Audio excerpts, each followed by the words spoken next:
자,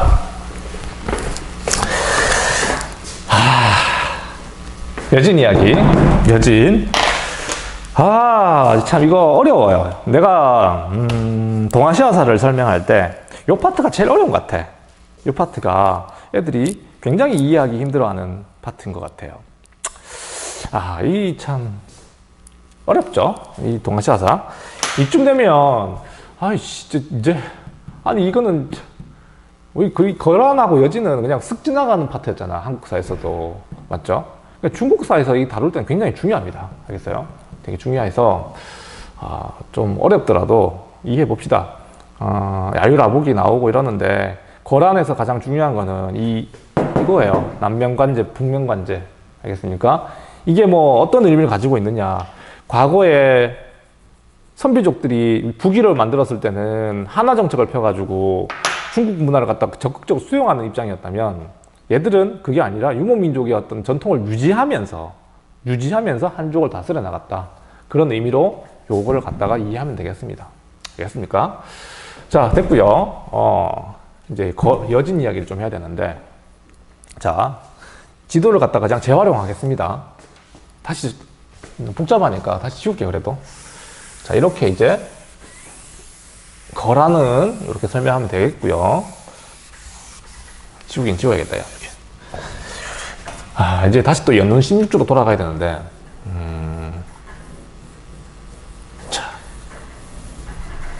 자, 이 지도 참 자주 그리죠. 우리 처음에 이제 막 그 신석기 청동기 할 때부터 막 그려왔던 건데 만리장성도 참 자주 그립니다. 알겠어요? 자, 우리 연운 16주 위치 잘 기억해 두세요. 이건 시험에 굉장히 자주 나옵니다. 알겠어요? 동아시아사를 갖다 공부했다면 이 연운 16주 이야기를 모르고 넘어갈 수는 없습니다. 굉장히 중요한 지역이라서. 연운 16주 이 지역 어딘지 짚을 수 있어야 됩니다. 알겠나요? 자, 짚을 수 있어야 되고, 다시 또 이제 이 거란 얘기로 돌아가면, 거란은 세운 나라가 요나라였습니다. 요나라. 맞죠?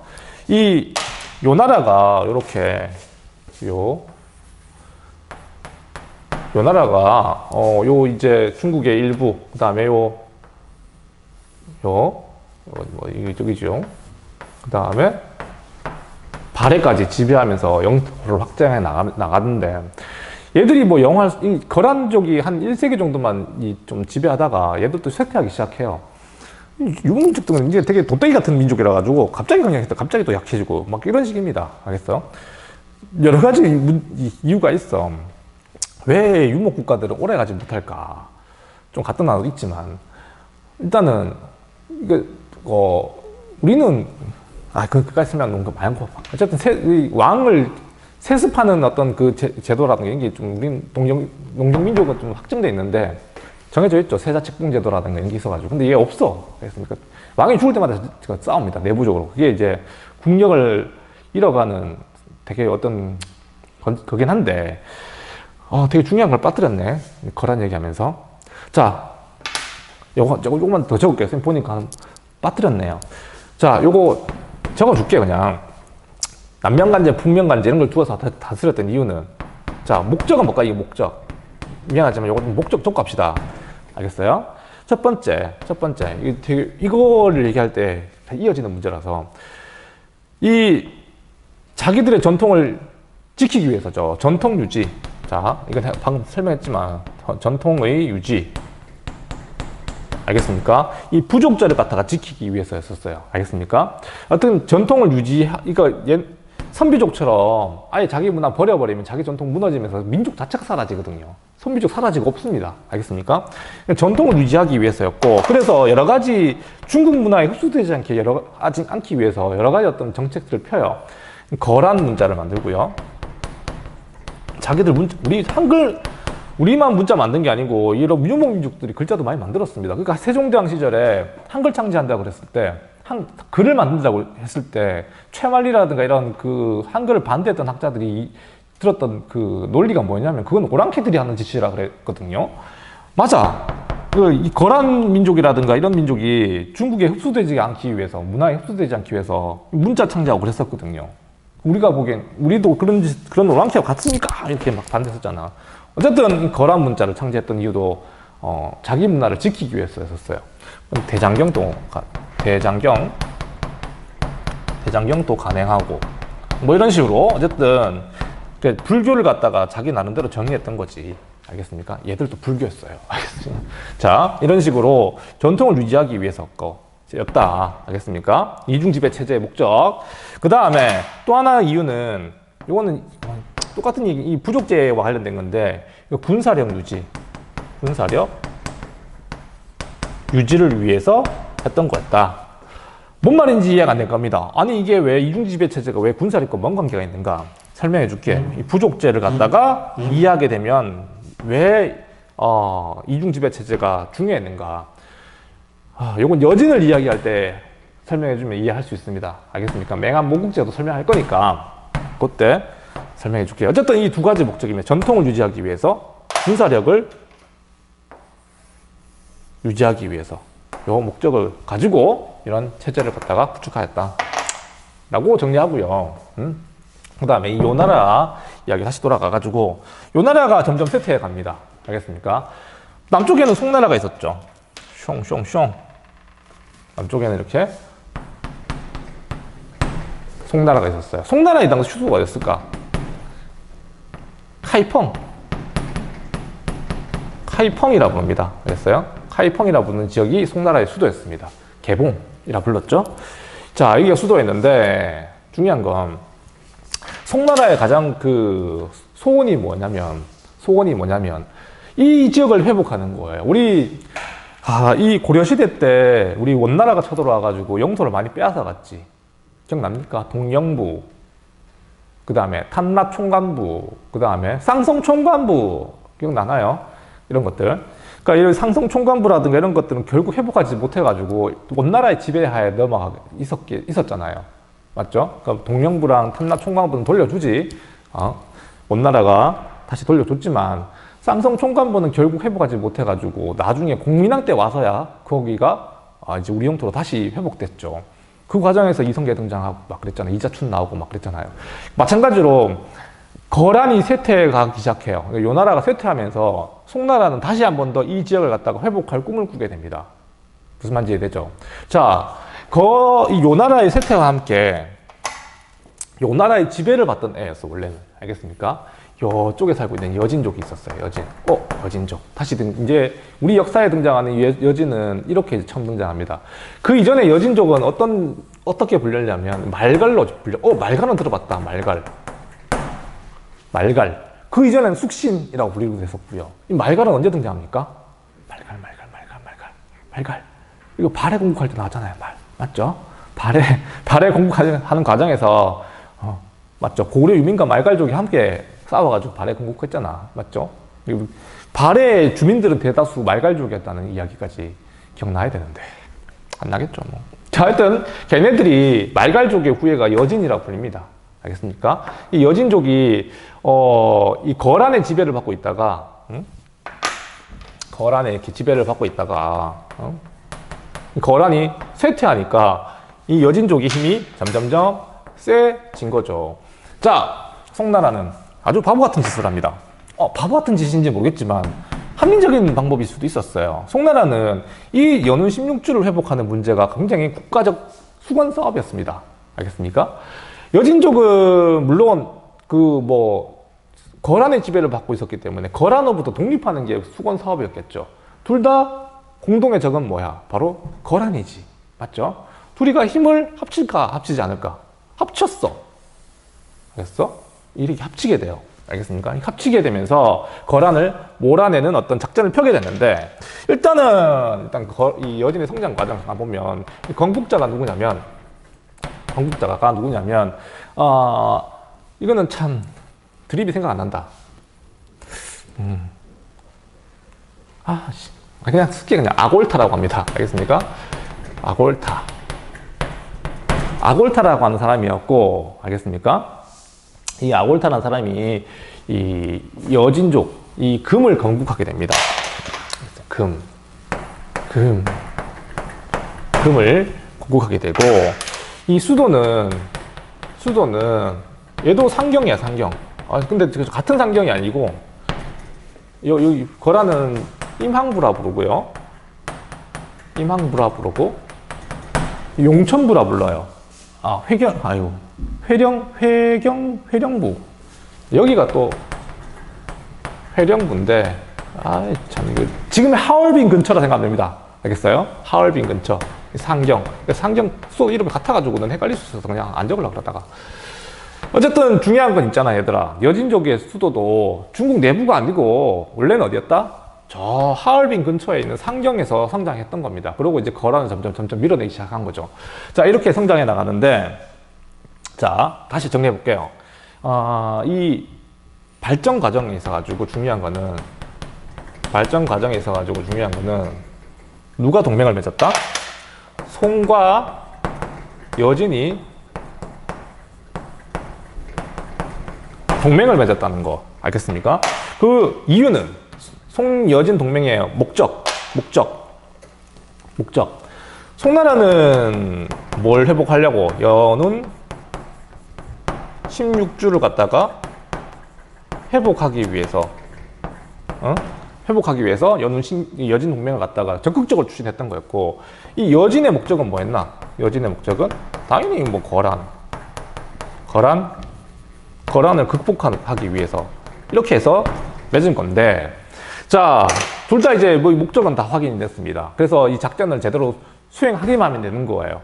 자, 작전이 뭐였냐면 송나라는 연운 16주로 공격해 들어가는 거야. 이렇게 맞죠? 거란이 지배하고 있는 이 연운 16주를 자기가 차지해야 되잖아. 맞죠? 동시에 여진은 어디로 쳐들어가는 거야. 그렇죠? 임항부, 거란의 수도로 갔다가 점령에 들어가고 양쪽에서 이렇게 쳐들어가는 작전을 쓰게 된 거죠. 이제 이렇게 해가지고 연운 16주 회복과 거란을 물리치기 위해서 시작됐는데, 결국에는 얘들아, 이 문제는 뭐냐면, 나중에 다음 시간에 이제 송나라 얘기할 거예요. 세 번째 얘기는 송나라가 이것도 못합니다. 알겠어요? 이 뒤쪽에서 여진이 뒤에서 쳐주고 있는데도, 같이 공격하고 있는데도 불구하고 송나라는 이 연운 16주 회복에 실패해요. 근데 이 여진족은 임항부라든가 거란을 물리치는데 성공했을까 실패했을까? 성공해요. 잘 싸웠어요, 얘들은. 알겠습니까? 임항부 박살내고 쫙 쳐들어간 거야. 알겠습니까? 근데 이 지역을 갖다가 이 송나라가 회복하지 못하고 결국 이 지역을 갖다가 차지했던 건 누구냐면 여진족이 이 지역을 갖다가 회복시켜요. 자, 조금 더 깊은 얘기긴 한데, 송나라 입장에서는 어쨌든 같이 작전을 펴가지고 이 지역을 점령했다면 아무 문제 없었을 텐데, 이걸 갖다가 여진이 이걸 차지하게 되거든요. 당연히 여진족은 이 지역을 갖다가 송나라한테 줘야 되는데 요구해요. 당연히 이 지역을 우리가 원래는 작전상 우리가 역할이 아니었는데, 너네가 회복하지도 못하고 우리가 했는데 금전전 요구도 하고 막 이렇게 요구했나 봐. 근데 송나라가 여진의 요구를 갖다가 다 무시하고 거부했나 봐요. 결국에는 연운 16주를 갖다가 여진이 차지하게 됩니다. 알겠나요? 오케이? 당연히 송나라 입장에서는 말도 안 되지. 저 지역은 우리가 원래 회복하려는 곳이었는데 여진이 차지하는 건 말도 안 된다. 오케이? 결국 이게 문제가 된 거야. 이해됩니까? 연운 16주를 갖다가 누가 차지했다? 여진이 차지하게 되고, 송나라와 여진은 연운 16주를 두고 또 싸우게 된 겁니다. 이번에는 거란이 아니고 여진이 연운 16주를 차지한 이 문제 때문에 전쟁이 난 거야. 누가 이겼을까? 송과 여진의 전쟁. 이 전쟁에서 누가 이겼을까? 아니, 봐봐. 다 쓰러져 가는 거란도 못 이기는 이 송나라가 이 신흥 강국 여진을 이길 수 있었겠습니까? 졌죠. 처참하게 졌습니다. 이걸 갖다가 뭐라 부르냐면 정강의 변이라 불러요. 정강의 변. 송나라가 패배. 거란의 승리죠. 이 주인공이 여진이니까. 여진의 승리. 알겠습니까? 자, 이게 단순히 그냥 송나라가 패배한 문제가 아니라 여진족이 송나라의 수도였던 카이펑을 갖다가 점령한 사건이에요. 점령하고 그 다음에 황제가 잡혀가고 난리가 났었습니다. 알겠습니까? 황제가 잡혀가고 막 그때 황제가 누구였는지 갑자기 기억이 안 나는데 하여튼 황제도 잡혀가고 막 그랬었어요. 뭐 이래가지고 송나라가 사실상 이 화북 지방을 갖다가 다 뺏기게 됩니다. 자, 연운 16주가 문제가 아니라 어디를 뺏겨버렸다고? 송나라가 화북 지방 전체를 갖다가 누구에게 넘겨준 거야? 그 정강해변 이후에 화북을 차지한 거예요. 화북을 점령해버린 겁니다. 점령. 오케이? 송나라는 카이펑에서 카이펑을 버리고 어디로 도망갔을까? 다시 또 강남으로 도망가요. 와, 이거 무슨, 야, 이거 옛날에 봤던 무슨 서진하고 동진 얘기 나온 것 같아. 헷갈려요, 그러니까 봐봐. 헷갈립니다. 중국 사람 굉장히 좀 반복적이고 되게 비스무리한 얘기 되게 많아요. 남쪽으로 도망가가지고 다시 또 수도를 만들게 되는데, 이게 바로 송나라의 두 번째 수도 항저우입니다. 항저우. 알겠습니까? 지금의 항주죠, 항죽하기도 하고 중국말로 항저우. 남경 근처에요, 여기도. 알겠습니까? 이렇게 이제 전개된 게 바로 그때는, 지금은 항저우지만 그때는 임안이라고 불러요. 임안. 아이고, 이걸 먼저 적어야 되는데. 임안이라고 불렀고 임안이라고 불렀고, 지금은 항저우가 된 도시, 바로 이쪽으로 수도를 천도하게 됩니다. 이게 무슨 사건? 바로 정강해변이라 부르고, 이 사건을 통해 가지고 여진족이 연운 16주 앤드 화북지방 전체를 지배하게 된 거예요. 여진이 얼마나 커요? 그러니까 저 연해주부터 시작해가지고 저 화북지방까지 지배하는, 알겠습니까? 그런 민족으로 발전한 거죠. 알겠습니까? 화북지방까지 점령하게 된 거예요. 당연히 이 당시 이 고려였죠. 고려.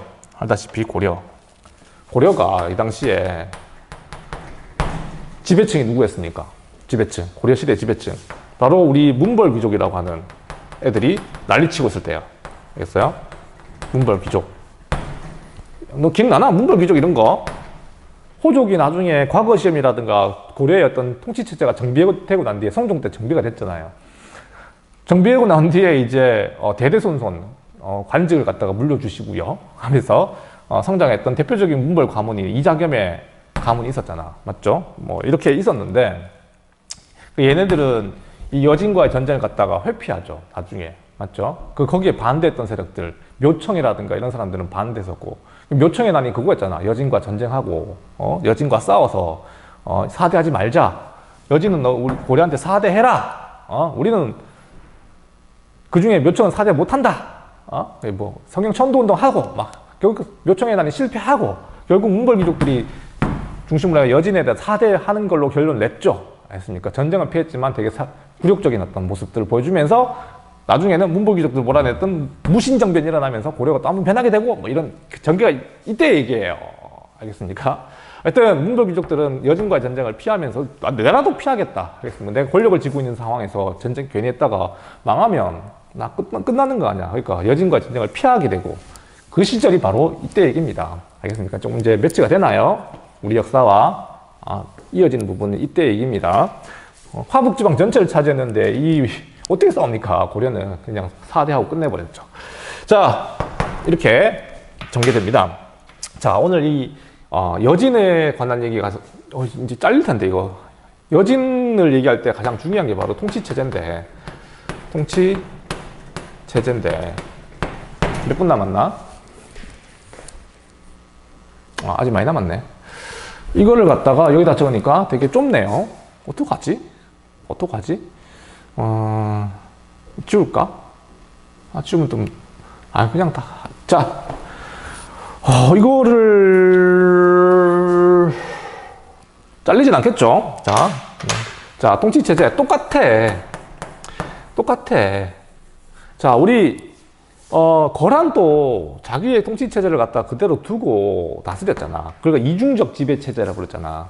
똑같아요. 이중적 지배체제. 다만 봐봐, 훨씬 더 범위가 넓어요. 어디까지? 얘네들 사이즈 크다. 이렇게 연해주부터 화북지방까지. 이게 중국이 되게 바보 같은 게 아니, 이걸 뭐 회복을 못하나? 여는 16주 결국 회복 못해가지고 화복 전체를 내주는 이런 바보 같은 상황이 벌어진 건데, 이 거란, 여진한테. 자, 어쨌든 이 여진족은 더 넓은 영토를 갖다가 농경지역을 지배하게 됐습니다. 그 이중국 지배체제를 하는 게 이 거란이 했던 거랑 별반 다를 거 없어요. 좀 잘리지 않겠죠? 잠깐만요. 아, 살짝 잘리네. 아씨, 어떡하지? 좋은 방법이 생각났다. 참 별걸 다 한다. 촥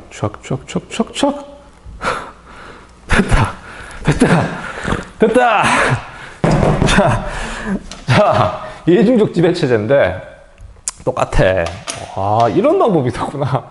아, 이거 내 맘대로, 이거 뭐 EBS도 아니고 내 맘대로 하면 되지. 자, 아, 진짜 별걸 다. 자, 농경지역과 그 다음에 유목지역을 다스리는 방법. 당연히 농경지역은 대부분 다 누굽니까? 뭐 한인들이라든가 또는 바레인 저거 들어가야 되나? 뭐 한족이 되겠죠. 아니, 한족만 적을게요. 그냥 바레인들은 뭐 더 이상 의미가 없을 것 같고. 자, 일단 한족을 다스리게 되고, 얘들은 유목지역은 누구를 말하는 걸까? 맞죠? 여진족이라든가, 그 다음에 거란.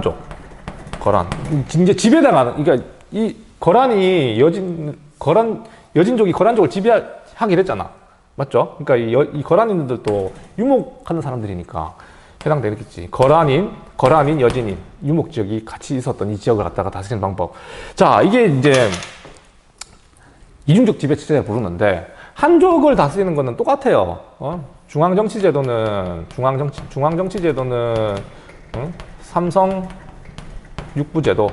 아, 이건 내가 나중에 설명해 줄게. 지금 이건 너무 알고 있을 수도 있고 모를 수도 있을 거라 생각하는데, 너는 나랑 수업 안 해가지고. 삼성 육부제도, 지방제도는 똑같아. 이거랑 어디 갔노?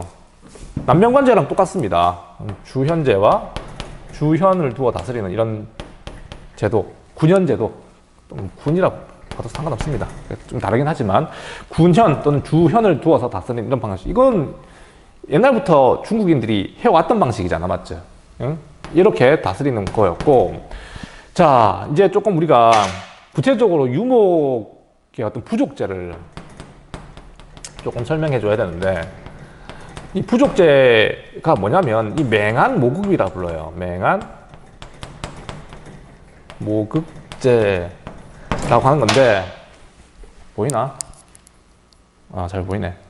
맹한 모극제라 부르는데, 어이씨, 확대, 쫙, 아이고, 확대, 쫙.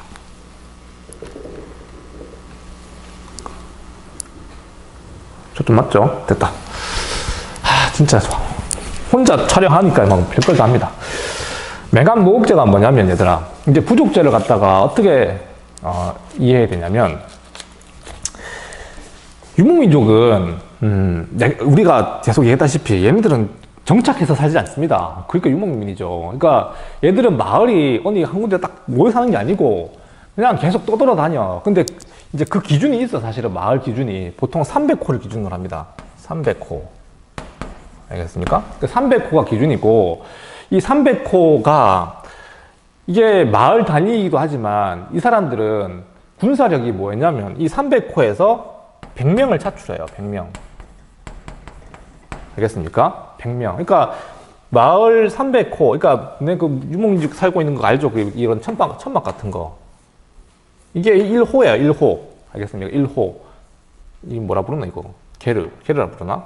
천막 치고 다니잖아. 그렇지? 그러니까 이게 1호야. 이게 300호 정도가 이제 기준인데, 여기서 100명의 군사력을 갖다가 차출해내야 돼요. 이게 이제 그 당시 어떤 그 규칙이야. 이걸 갖다가 1모극이라 불러요. 모극. 알겠습니까? 1모극이라 불러요. 1모극. 그러니까 이게 군사 단위예요. 1모극. 그러니까 100명이 하나의 제일 작은 군사 단위인 거지.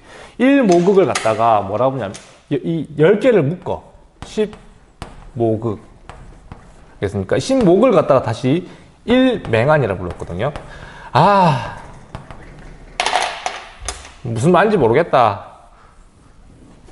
자, 쉽게 얘기하면,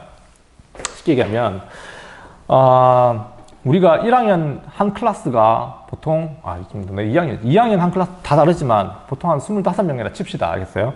25 클래스가 1모극이야, 그냥. 알겠어? 근데 너네 10반까지 있지. 10반까지가 1맹안인 곳. 10반까지 있으니까 그걸 갖다가 10모극을 치면은 10반까지가 1맹안이고 2학년이라 부르죠.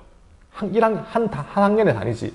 그러니까 이게 그냥 이런 그 부족을 이렇게 마을을 단위로 해가지고 군사력을 차출하고, 그 다음에 다시 차출하고, 됐나? 차출하고, 그게 이제 부족을 다스리는 방법이었던 거야. 그러니까 맹암모국제라고 하는 게 뭐 어려운 말이긴 한데, 그러니까 그런 식으로 부족을 갖다가 통제하고 있었던 겁니다. 군사력의 단위로서. 쌤이 여기 지난 시간에 거란을 얘기할 때 군사력 유지라고 써줬잖아. 군사력 유지. 유목민족의 가장 큰 골칫거리가 뭐냐면, 유목을 선호했던 사람도 있겠지만 사실 농경민족처럼 농사 짓고 사는 게 편해요. 알겠습니까? 걔네들 입장에서도 편하다고. 자, 그런데 이 유목민족이 농경민족을 통치하면서 유목을 갖다가 포기해버리면 어떻게 될까? 다시 말하면 이런 마을 단위가 붕괴되어 버리면 어떻게 될까? 유목 안 하고 그냥 농사 지으러 가고 막 이렇게 돼버리면 이 사람들이 가지고 있었는 군사력이 어떻게 될까? 군사력이 붕괴가 되는 효과가 나옵니다. 이해됩니까? 물론 뭐 농사 짓는 사람 차출해가지고 군사력을 쓰면 되지 않느냐 말하면 되겠지만 그게 아니었어요. 그러니까 어쨌든 이 사람들은 자기들의 군사력의 가장 핵심은 부족제에 있었던 거야. 부족제. 이걸 갖다가 유지해야지 자기들의 군사력 유지가 되는 거라고. 유목민족은 그랬습니다. 농경민족은 뭐 균전제에 기반해가지고 뭐 부병제도 하고 했었지만 유목민족은 이 부족제가 붕괴되는 순간 군사력도 붕괴되는 거예요. 이해됩니까? 그래서 이걸 끝까지 지키려고 했었던 거야. 오케이? 자, 그래서 이 여진족은 사실은 이런 군사력 유지를 위해서 부족제를 끝까지 지키려고 했지만 사실은 거란족에 비해서 하나 정책을 많이 펴요. 하나 정책. 또 나온다. 하나 정책이라고 말할 수 없지만 이 중국 문화를 갖다가 좀 더 물론 전통을 지키려고 노력했습니다. 뭐 여진 문자도 만들고요.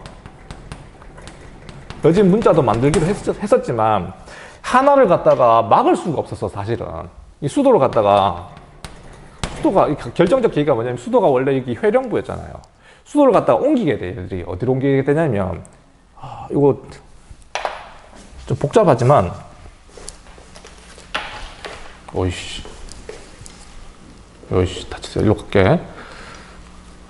너네 미안하다. 이거 차라리 지우고 갈 걸 그랬다. 화면 막 옮기고 난리 났다 지금. 자, 요거 이제 오마오 마칠게요. 자, 다음 시간에 정리 한번 할 테니까 뭐. 결국에는 이 여진족이 이 연운 16주에다가 물론 그 이전부터 도시는 있었습니다. 요 지역에다가 수도를 옮기게 됩니다. 알겠어요? 여기가 어디냐면 얘들아. 여기가 어디냐면 바로 잠시만. 맞아. 이제 생각났어. 왜 이렇게 바보가 되어야 하지? 새로운 수도를 만들게 되는데 이게 중도라 부릅니다. 중도. 알겠나요? 중도가 지금 뭘까요? 지금 북경입니다. 뭐 이렇게 뭐 당연한 말을 갖다가 되게 중요하게 하는데, 다시 말하면 얘들아, 북경이라고 하는 도시는 언제부터 발전했냐면 유목민족이 거기를 수도로 삼고 발전시켜 온 거예요. 알겠습니까? 되게 좀 특이하지 않나? 중국의 수도가 왜 만리장성 바로 밑에 있을까? 과거엔 여기가 중국이 끝이었는데? 이해되지? 얘들이 어쨌든 이 여진족은 유목세계와 한족세계를 갖다가 동시에 지배하려면 유목세계와 한족이 다스리는 이 한 농경지역의 이 중간쯤 되는 이 지역 연운 16주가 가장 적합했죠. 이해됩니까? 그래서 여기에다가 수도를 하나 만들게 되는데 바로 이게 중도라 불렀습니다. 중도. 지금의 북경으로 발전해 나가는